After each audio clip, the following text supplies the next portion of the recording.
Los invito a tomar su Biblia. Si no tiene Biblia, siéntese al lado de un cristiano de verdad. Y comencemos. Señor, te damos gracias por esta tarde. Te alabamos, Señor, con todo nuestro corazón. Tú eres el gran tesoro que encontró nuestro corazón. A pesar de las luchas y de las batallas, tú sigues siendo nuestro gran tesoro. Invocamos tu nombre precioso a esta hora para pedir que nos hables por tu Espíritu Santo. Amén. Hice el siguiente ejercicio. Si el Señor viniera a Santiago de Chile y se fuera a instalar allá al Cerro Manquehue, y en un día claro mirar a la ciudad de Santiago, con todo su ajetreo, con todas sus cosas, ¿quién nos diría Jesús el amado? Mirando Santiago desde arriba, 1600 metros de altura, ¿qué diría? ¿Qué nos recomendaría? Este mensaje es lo que yo creo que el Señor nos diría. A ver si ustedes están de acuerdo conmigo. En el Nuevo Testamento hay dos pasajes que son muy conmovedores. Y los dos son de Jesús orando por la ciudad y lamentándose por la ciudad. El primero está en Mateo 23, si quieren ir ahí conmigo. En Mateo capítulo 23, el versículo 37 al 39 dice: Jerusalén, Jerusalén, que matas a los profetas y apedreas a los que te son enviados. ¿Cuántas veces quise juntar a tus hijos como la gallina junta sus pollos? ¿No es tierno eso? Como la gallina junta sus polluelos debajo de las alas y no quisiste. He aquí vuestra casa os es dejada desierta, porque os digo que desde ahora no me veréis hasta que digáis: bendito el que viene en el nombre del Señor. Y el otro pasaje está en Lucas, capítulo 19. También está hablando de Jerusalén. Y dice: y cuando llegó cerca de la ciudad, al verla, lloró sobre ella, diciendo: oh, si también tú conocieses, a lo menos en este tu día, lo que es para tu paz. ¿Qué pensará de la Jerusalén actual Jesús? ¿No? ¿Cómo llorará? Mas ahora, dice, está encubierto de tus ojos, porque vendrán días sobre ti cuando tus enemigos te rodearán con vallado y te sitiarán, y por todas partes te estrecharán y te derribarán a tierra y a tus hijos dentro de ti, y no dejarán en ti piedra sobre piedra, por cuanto no conociste el tiempo de tu visitación. El Señor siempre ha tenido un amor especial por las ciudades. De hecho, escoge vivir en una de las ciudades, si es que se le puede llamar ciudad, más pobres. Elige la región más contaminada, Galilea. Y de Galilea elige un villorrio miserable llamado Nazaret. Había una costumbre entre los judíos, decían: de Nazaret puede salir algo bueno. Era como de ese lugar, tan contaminado. Bueno, Jesús elige vivir en estos pueblos, en estas ciudades. Yo creo que mirando Santiago, él diría, Mateo 6, vamos a ir a Mateo 6. Él nos diría: vivan un día a la vez. Es decir, dejen el afán, dejen la preocupación de lado, y ustedes, mis amigos, mis amados, mis hermanos de Santiago de Chile, abandonen el afán. Yo creo que esa sería la primera petición, porque el afán nos come vivos. La ansiedad, la preocupación. Estoy leyendo Mateo 6:31. Dice: no os afanéis, Mateo 6:31. No os afanéis pues diciendo: ¿qué comeremos o qué beberemos o qué vestiremos? Porque los gentiles, los no cristianos, buscan todas estas cosas. Pero vuestro Padre Celestial sabe que tenéis necesidad de todas estas cosas. Mas buscad primeramente el reino de Dios y su justicia, y todas estas cosas os serán añadidas. Así que no os afanéis por el día de mañana, porque el día de mañana traerá su afán. Basta a cada día su propio. Qué difícil es vivir así. Estamos llenos de preocupaciones. La palabra afán viene de otra palabra latina que significa jadeante o que significa respirar con dificultad. Y eso es el afán. Cuando estamos preocupados, como que nos cuesta respirar, como que el aire no llega hasta el diafragma, se queda a mitad de camino. Jadeamos y estamos apesadumbrados porque nos falta oxígeno. El Señor dice, vivan un día a la vez. La preocupación, hermanos, tiene consecuencias graves en nuestra vida. Puede derivar en una ansiedad general, puede derivar en fobias específicas, en trastornos obsesivo-compulsivos, ¿no? Y hasta en ataques de pánico. Lo que comienza como una pequeña ansiedad puede ir creciendo cada vez más. El afán es una condición interna del corazón. Las circunstancias externas gatillan la ansiedad, pero la ansiedad nunca es de afuera, siempre es de adentro. En nuestro corazón, que se afana, que se preocupa. Otra palabra griega significa que está tironeado.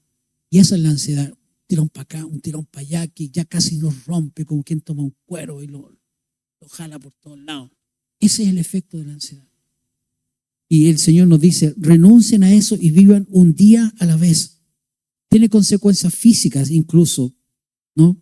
Tiene un efecto en el sistema inmunitario, que es el mecanismo de defensa, ¿no? Que nos ayuda a combatir infecciones u otras enfermedades. Produce trastornos digestivos, muscularmente nos tensiona. Y no es así a veces que andamos tan tensos.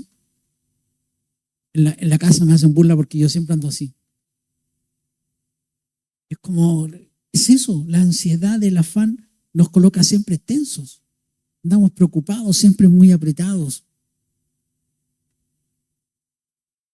Enfermedad coronaria prematura, dicen algunos autores, ataques al corazón, fatiga, sensación de cansancio. Todas estas son consecuencias del afán. A nivel cognitivo perdemos la memoria a corto plazo, se nos olvidan cosas. Somos los reyes del olvido. Tenemos dificultad para concentrarnos porque estamos siempre rumiando preocupaciones, lo que tengo que hacer, lo que no tengo que hacer. ¿Por qué hice esto? ¿Por qué no hice lo otro? No me alcanzó el día, ¿qué voy a hacer ahora? ¿Qué voy a hacer mañana? No tengo dinero, El Señor dice, mis amigos, vivan un día. Cada día traerá su propio mal.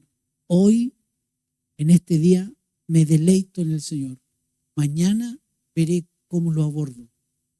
Pero la vida, según Jesús, se vive día a día. Yo creo que esa es la primera petición de Él. A nivel emocional nos angustia la inquietud, ¿no?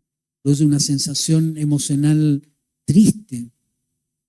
Socialmente cambiamos las prioridades familiares, ¿no? Daña las relaciones laborales. Estamos estresados cuando estamos preocupados. No somos las mismas personas que cuando estamos relajados, cuando estamos tranquilos.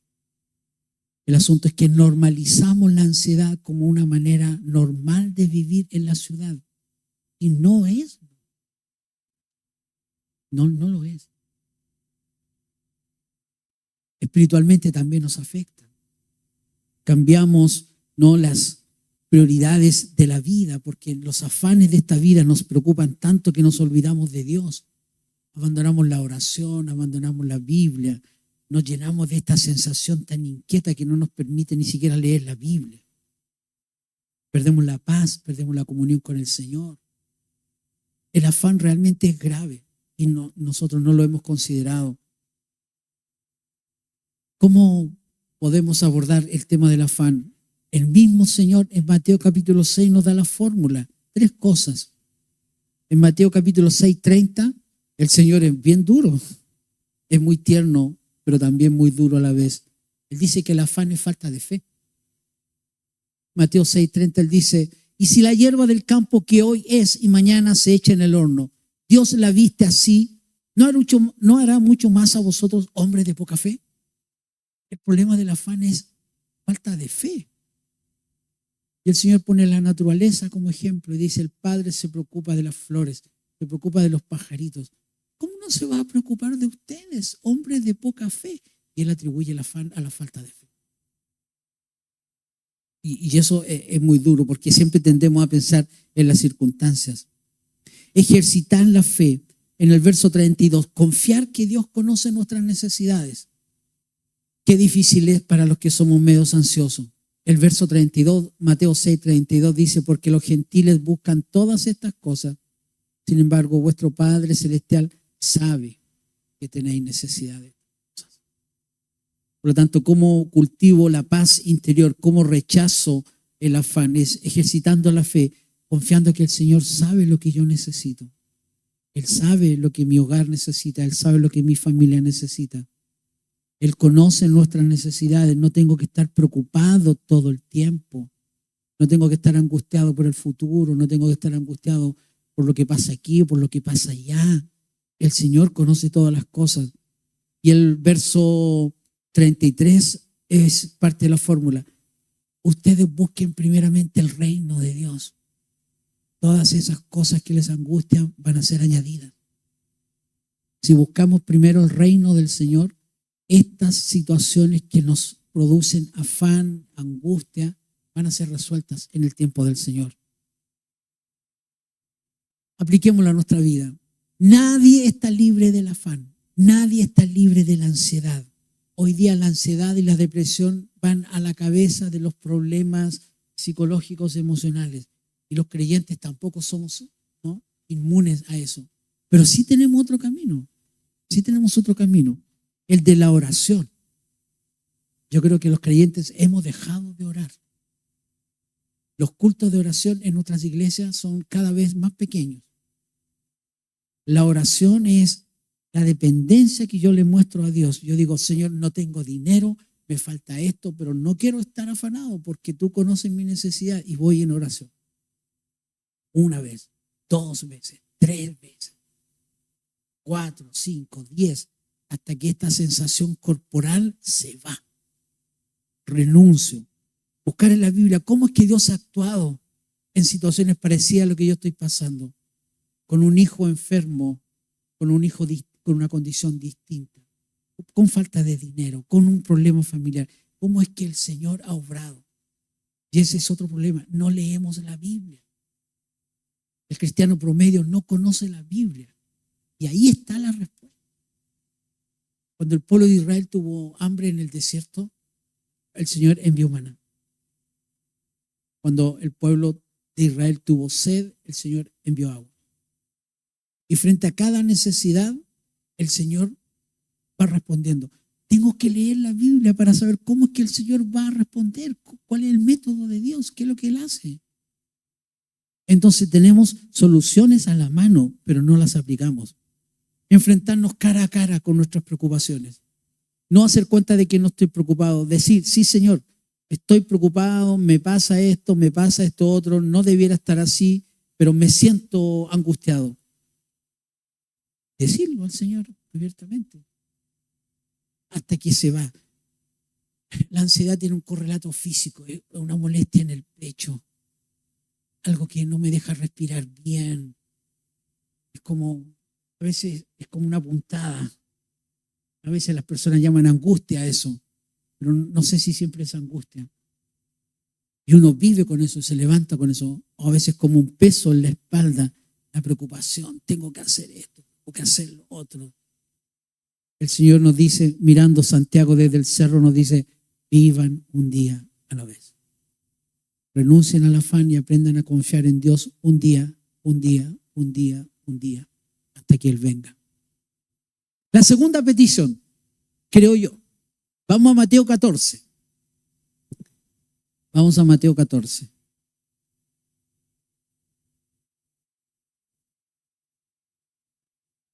Los versículos 22 y 23.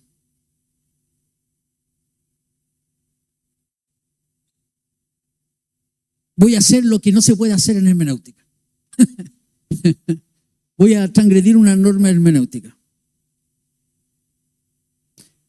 El versículo 22 de Mateo 14 dice, enseguida Jesús hizo a sus discípulos entrar en la barca e ir delante de él a la otra ribera, entre tanto que él despedía a la multitud. Despedida la multitud, subió al monte a orar. Y subrayen eso. Subió al monte a orar aparte. Y cuando llegó la noche, estaba allí solo. Y ya la barca estaba en medio del mar, azotada por las olas, porque el viento era contrario. Mas a la cuarta vigilia de la noche, Jesús vino a ellos andando sobre el mar. Qué tremendo, ¿no? Qué bonito. Y los discípulos, viéndole andar sobre el mar, se turbaron diciendo: un fantasma, y dieron voces de miedo. Pero enseguida Jesús les habló diciendo: tened ánimo, no temáis. Yo creo que este sería el segundo llamado de atención. Si el Señor viera nuestra ciudad, no teman. Hijos míos, diría el Señor, mis amigos amados, no teman, no tengan miedo. Entonces respondió Pedro y dijo: Señor, si eres tú, manda que yo vaya a ti sobre las aguas. Si no hubiesen pasado ese susto, Pedro jamás habría caminado sobre el agua. A veces las adversidades son las oportunidades para cosas que nunca hemos visto. El Señor diría: no teman. El miedo. Yo dije que iba a transgredir un principio hermenéutico, porque cuando es un relato descriptivo no hay enseñanza ahí. Pero es tan lindo sacar esta metáfora. A veces nuestro barquito, que en nuestra vida está tranquilo, feliz, y de repente se levanta una tormenta, una tempestad tremenda en nuestra vida, y parece que el barco se va a hundir. Y pareciera que no hay ninguna salida, y lo único que hay es miedo y temor. Y es que la vida a veces se nos presenta así como un mar agitado. Y a veces pensamos que no va a variar nunca. Pensamos: Señor, ¿cuándo es que va a hacerse la paz? ¿Cuándo es que va a reinar todo de nuevo? Y el Señor no nos dice cuánto tiempo va a durar. Lo que dice el pasaje es que Él estaba orando aparte. Es decir, que mientras que los discípulos estaban enfrentando este temor tremendo, Jesús el amado estaba orando por ellos. Ahí ya hay una lección para nosotros. La promesa no es que nuestro barquito no va a moverse. La promesa es que aún en medio de la tormenta, el Señor está ahí, orando, intercediendo. Cuando Él nos dice no teman, es porque Él está presente. El temor es un sentimiento de angustia que nos impulsa a huir o evitar aquello que consideramos peligroso. Y en ese sentido es positivo. Fíjense que la palabra temor viene de espanto. Hay situaciones en la vida que nos causan espanto. La muerte, la enfermedad, el abandono, el rechazo, el desprecio. Realmente a veces lo vivimos de manera espantosa. Vivimos situaciones que no quisiéramos jamás haber vivido. De ahí viene la palabra temor. En la versión Reina Valera, que es la que yo uso, Santa Reina Valera, el término no temas aparece 136 veces. Miren qué importante es el tema del temor. La diferencia entre el miedo y el temor es que el miedo es una emoción primaria, básica. A propósito de la película Intensamente que están promocionando. Se considera parte del esquema adaptativo que todas las personas tenemos para enfrentar las adversidades de la vida. En cambio, el miedo es otra cosa, nos paraliza. Y el miedo influye en las decisiones y en las actitudes que tenemos frente a la vida. Si yo enfrento una situación difícil y lo hago sin miedo, actúo de una manera. Si yo enfrento la misma situación pero con miedo, actúo de otra manera. Y a veces tomamos decisiones basadas en el miedo, en el temor. A veces decidimos, ¿no?, frente a circunstancias, no porque es la voluntad del Señor o porque consideramos que es lo mejor. A veces de manera natural actuamos por miedo. Y sufrimos las consecuencias a veces de decidir, ¿no?, motivados por el miedo. A veces gritamos, a veces culpamos a otros, ¿no? Otras veces disimulamos el temor enojándonos y es miedo disfrazado de enojo. Nos paralizamos. Actuamos de distintas formas cuando estamos asustados. Y el Señor en variados pasajes, en tantos pasajes, Él nos dice que no hay que temer. Y qué difícil es vivir en Santiago de Chile sin tener temor. ¿Cuáles son algunos de los temores más comunes? El miedo a la muerte, miedo a padecer una enfermedad grave, miedo de que los hijos o al cónyuge le pase algo grave. Tenemos miedo de ser asaltados, miedo de que el cónyuge nos engañe, miedo a quedarnos sin dinero, miedo a quedarse solo, miedo al rechazo. Y en los casos más graves tenemos miedo a los espacios abiertos, a las alturas, a las agujas, a la sangre, a los payasos, a los perros, a ciertos números, a ciertas figuras geométricas. El miedo toma 1000 caminos. El Señor nos dice, no teman.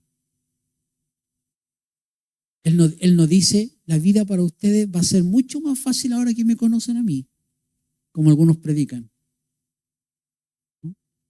Conocer a Jesús, ser un siervo de Jesús, ser un discípulo de Jesús, no nos garantiza que la vida va a andar siempre perfecta. Lo que Él nos dice, que su presencia hace una diferencia. Podemos enfrentar las mismas situaciones que otras personas, pero el Hijo del Señor lo debería hacer sin miedo. La barca se mueve, pero no se hunde. Él aparece. Y a veces como un fantasma, a veces no aparece tan claro como quisiéramos. A veces no oímos su voz como quisiéramos en medio de la tempestad, porque los vientos de la vida no nos dejan escuchar la voz, pero está. Pero está. Yo encontré este cuentito, había un zorro pequeñito que nunca había visto un león y un día se encontró con un león.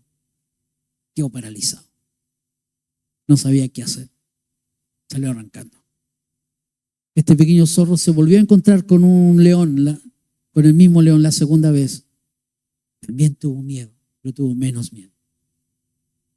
Y la tercera vez que se encontró este zorrito con el mismo león, se armó de valor y conversó con el león. Y ya no tuvo más miedo. Los problemas de la vida se solucionan enfrentándonos en el nombre del Señor. Y descubrimos que nuestros miedos y que nuestros temores ya no son tan graves cuando los conocemos de cerca, ¿no? Los miedos nos asustan de lejos. Los fantasmas, como dice una terapia, nos asustan de lejos. Cuando ya conozco mis fantasmas, puedo dejarlo en manos del Señor y decir, Señor, tengo miedo de tal cosa. Tú ya me conoces, no te puedo engañar. Y el Señor va a decir, bien, no temas. Pierde el miedo. No temas. Aprende a vivir. Porque el miedo incluso nos paraliza. Dejamos de hacer actividades legítimas por miedo. El miedo nos deja congelados. Y hay familias y hay personas que ni salen de su hogar por el miedo. Miedo a que le roben la casa, miedo a que lo asalten afuera, miedo a que se queme la casa. Es decir, no están seguros, no se sienten seguros ni adentro ni afuera. Y viven esclavos del temor. ¿Cómo defendernos del temor? Orar. Salmo 34:4 dice, oré al Señor y Él me respondió, me libró de todos mis temores. Pero aquí quiero comentar algo. No basta con orar una vez.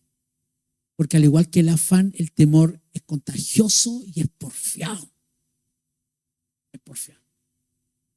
Por lo tanto, yo tengo que orar y tengo que hacer una oración de renuncia. Como, Señor, no quiero este pensamiento de miedo en mi vida. Tengo que aprender que tú controlas todas las cosas, aunque yo no entiendo siempre. Pero yo quiero aprender a vivir sin temor. Y este pensamiento porfiado que tengo, yo lo renuncio y lo dejo en la cruz.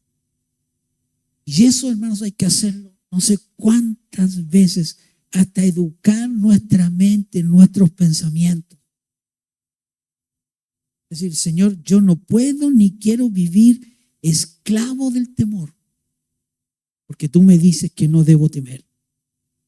Y repetir y confesar con nuestros labios, Señor, yo quiero la paz de tu Espíritu Santo en mi vida. Tu palabra dice que el fruto del Espíritu es amor, gozo, paz. Yo eso quiero en mi vida. E ir a la oración una y otra vez. Una y otra vez, Señor. No quiero cada mañana confesar nuestros miedos, consagrarnos al Señor. Con nuestros labios repetir, Señor, yo te consagro este día. No sé cómo viene este día, pero yo lo dedico a ti, yo lo aparto para ti, yo me consagro para ti. Yo consagro a mi mujer, consagro a mi hijo, a mi familia, a mi hogar. Todo es tuyo, todo es tuyo, todo es tuyo, todo es tuyo. No tengo que temer. Sácame el miedo del corazón. Ese tipo de oración. Hasta que el Señor haga esa obra. La palabra del Señor dice que el corazón es engañoso y siempre nos va a querer engañar. Siempre. Mirar al Señor, ¿no? Nuestro modelo, y descubrir que no hay situaciones que yo haya pasado que mi Jesús no haya pasado. Que no hay miedo que yo tenga que Él no haya pasado. Pero las palabras de Él fueron siempre que no se haga mi voluntad sino la tuya. Y eso se aprende en la disciplina de la oración privada. Renunciar a nuestros miedos. Hebreos capítulo 4, el verso 15, dice, porque no tenemos un sumo sacerdote que no pueda compadecerse de nuestras debilidades, sino uno que fue tentado en todo, según nuestra semejanza, pero sin pecado. No teman, es el segundo llamado o la segunda petición del Señor. Y hay una tercera en el libro de Marcos. Vamos ahí a Marcos capítulo 9. Marcos capítulo 9. Qué difícil a veces es. Bueno, por eso la vida cristiana no se puede vivir sin Cristo. La vida cristiana no es una filosofía que uno aprende cognitivamente. La vida cristiana es sobrenatural. No lo puedo vivir en la carne. No puedo ser un cristiano sin el poder espiritual que viene del Espíritu a través de la palabra y la oración. Porque es imposible. Es imposible. La vida de Cristo se vive en el poder de Cristo. Marcos capítulo 9, verso 23. Jesús le dijo a este hombre que enfrentaba una situación terrible, ¿no? Con su hijo endemoniado. Jesús le dijo, si puedes creer. ¿Te acuerdan el resto? Al que cree, todo le es posible.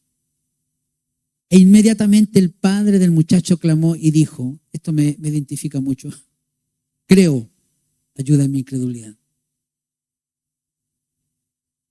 La Nueva Traducción Viviente tradujo el último versículo así. Al instante el padre clamó, sí, creo, pero ayúdame a superar mi incredulidad. Y la NBI, la otra versión de la Biblia, lo tradujo así. Sí, creo, exclamó de inmediato el padre del muchacho. Ayúdame en mi poca fe. El Señor nos pide, mirando Santiago, ¿no? desde el faldeo de la cordillera, nos pide que creamos. Y también está muy duro creer. Creer se menciona unas 150 veces entre el Antiguo y el Nuevo Testamento, solamente hasta el Evangelio de Juan. Y en el Nuevo Testamento las palabras creer, fe, confianza aparecen unas 90 veces más. Es decir, hace un total de casi 250 veces que la palabra creer o confiar aparece. El diccionario bíblico de la ORG dice, creer tiene un significado profundo que va más allá de la simple definición de aceptar algo como verdadero. Su etimología proviene del latín credere, que significa confiar o tener fe. Esto se refiere a una fe profunda, una fe que es más fuerte que la duda y la incertidumbre. Creer significa tener una relación con Dios, significa confiar y tener fe en que Dios siempre hará lo mejor. Esta fe se manifiesta de muchas formas. Por ejemplo, una persona puede creer en los milagros de Dios, en las promesas de Dios, en la bondad y el amor de Dios. Esta fe profunda en Dios nos ayuda a enfrentar, que es lo importante, los desafíos de la vida, a confiar en el plan de Dios y seguir sus caminos, a veces misteriosos. La fe también significa obedecer los mandamientos de Dios. La Biblia dice, porque el que cree en Él no será avergonzado. Romanos capítulo 10. Esto significa que si somos obedientes a la palabra del Señor, entonces el Señor nos dará victoria y fortaleza a pesar de los desafíos de la vida, si es que soy capaz de ejercitar fe. La fe también significa creer en la resurrección de Jesús y su victoria sobre la muerte. Esto nos da esperanza para la vida. La fe significa confiar en que Dios nos ama incondicionalmente. Esto significa que Dios nos ama sin importar lo que hayamos hecho o dejado de hacer.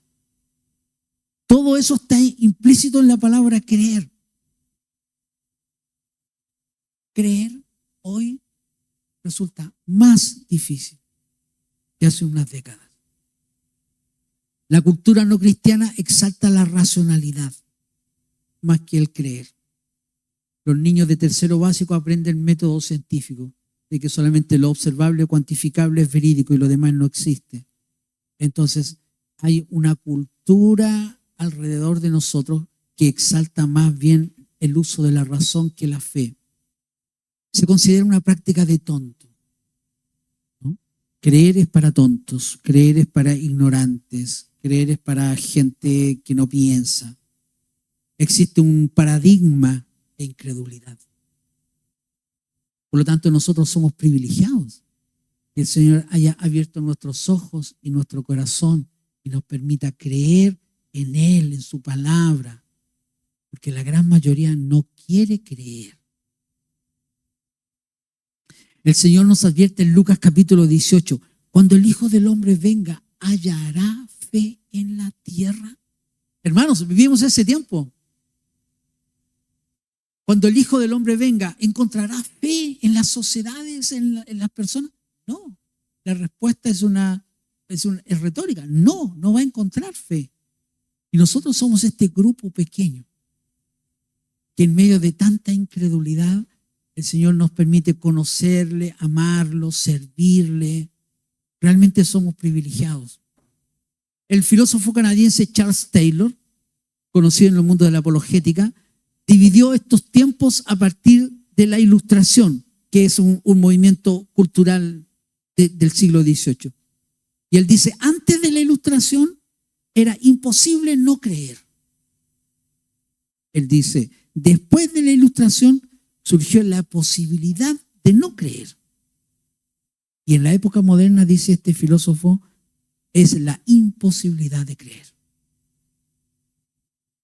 Qué interesante. Porque nos enseñan como escuela a no creer. A pesar de la oposición del mundo no cristiano, el Hijo de Dios y el hombre en general está llamado a creer. ¿Por qué razón? Anoté algunas. La fe nos introduce en el mundo espiritual. A través de la fe es que yo tengo un encuentro personal con el Señor y entro en una dimensión que las otras personas no tienen. Podrán ser buenas personas, podrán ser personas moralmente muy íntegras, pero es por la fe que yo ingreso al mundo espiritual. La fe nos introduce al mundo de lo sobrenatural. Por la fe mato mi duda. Y siempre vamos a tener dudas. Pero la fe no puede convivir con la duda. La fe nos ayuda a agarrar lo imposible. Pero tengo que tener un corazón abierto a creer. Creer es aprender a confiar en Dios. El llamado del Señor este tercer llamado es justamente a eso, a creer. ¿Cómo andamos en estas tres peticiones? ¿Cómo podemos fortalecer la fe? Aquí doy algunas sugerencias. Volver a la oración, buscando a Dios en lo privado. Hermanos, la oración es lo que hace la diferencia prácticamente en todo. Y otra vez es el mismo proceso. Señor, así como tengo miedo, soy incrédulo. Ayúdame a creer, Señor. Ayúdame a no mirar por vista. Ayúdame a no mirar de acuerdo a los resultados. Dame fe para creer que tú puedes cambiar lo que para otros es imposible. Abre mis ojos para ver tu obra en mi vida, en mi hogar, en mi ciudad, en mi trabajo, en lo que yo hago, aunque no vea nada. Señor, abre mis ojos. Ese tipo de oración es la que llega al cielo. Estamos llamados a ejercer ese tipo de oración. Volver a la Biblia. Señor, tú has obrado tantas veces y de tantas formas. Has hecho cosas imposibles. Yo quiero creer, yo quiero ver tu obra en mi vida. No quiero ser incrédulo. Ayuda a mi incredulidad, como dijo este padre. Señor, no quiero vagar entre la duda, entre el temor, entre la ansiedad. Yo quiero creer. Esa oración que sale del corazón es la que hace el cambio. No hay otra manera. Es orar, Señor, quiebra mi incredulidad. Como le gusta decir a algunos, quiebra los yugos. Quiebra esos yugos de incredulidad y coloca fe en mi corazón. Tu palabra dice que la fe viene por el oír y el oír la palabra de Dios. Por lo tanto, no volvemos otra vez a la Biblia. Y se fijan que es siempre la misma solución, la oración fervorosa, el estudio serio, concienzudo, volver a la comunión de los creyentes, donde hay testimonios de fe, donde alguien me desafía a creer, donde alguien me estimula a creer en Dios, en sus promesas. Eso ayuda. Cuando estamos solos, cuando estamos tristes, cuando estamos afanados, ¿no? Cuando estamos desanimados, tendemos a apartarnos. Socialmente nos aislamos. Es como un mecanismo de defensa. No quiero que me vean sufrir, no quiero que me vean llorar, entonces me alejo. Bueno, la fe viene cuando me uno a un grupo. Y en este grupo hay alguien que me desafía a creer en el Señor, a seguir amando al Señor a pesar de las dificultades. Porque la fe la ejercitamos también en los momentos difíciles. Cuando estamos bien y felices y contentos, no necesitamos fe. Necesitamos fe cuando a veces las cosas se ponen feas. Cuando nuestros hijos son rebeldes. Cuando nuestros hijos toman decisiones equivocadas. Cuando nuestro matrimonio toma un rumbo complicado, difícil. Cuando el trabajo se pone complicado. Necesitamos la fe y el Señor, eso es lo que nos está diciendo en esta tarde. Cree. Así que resumamos. Yo creo que el Señor nos diría tres cosas. ¿Las memorizó? Ahora hay que practicarlas. Nos diría, vive un día a la vez. Renuncia al afán en tu vida, porque tu alma, la ansiedad tironea tu alma, tu corazón. Renuncia al afán. Nos diría, no temas. Las cosas no siempre son fáciles, pero yo estoy siempre, ¿no?, cerquita o arriba de la barca. Y la barca no se va a hundir. Y si se hunde, nos vamos con él. ¿Verdad? Es el fin último y el gran premio. Entonces, a veces las circunstancias son difíciles, pero el creyente siempre gana. Cantábamos cuando éramos chiquillos. Pues si vivimos, para Él vivimos. Si morimos, para Él morimos. Sea que vivamos o muramos, somos del Señor. Y finalmente nos diría, crean. Aprendan a creer. Les invito a ponerse de pie para orar, dedicar otras palabras de oración al Señor.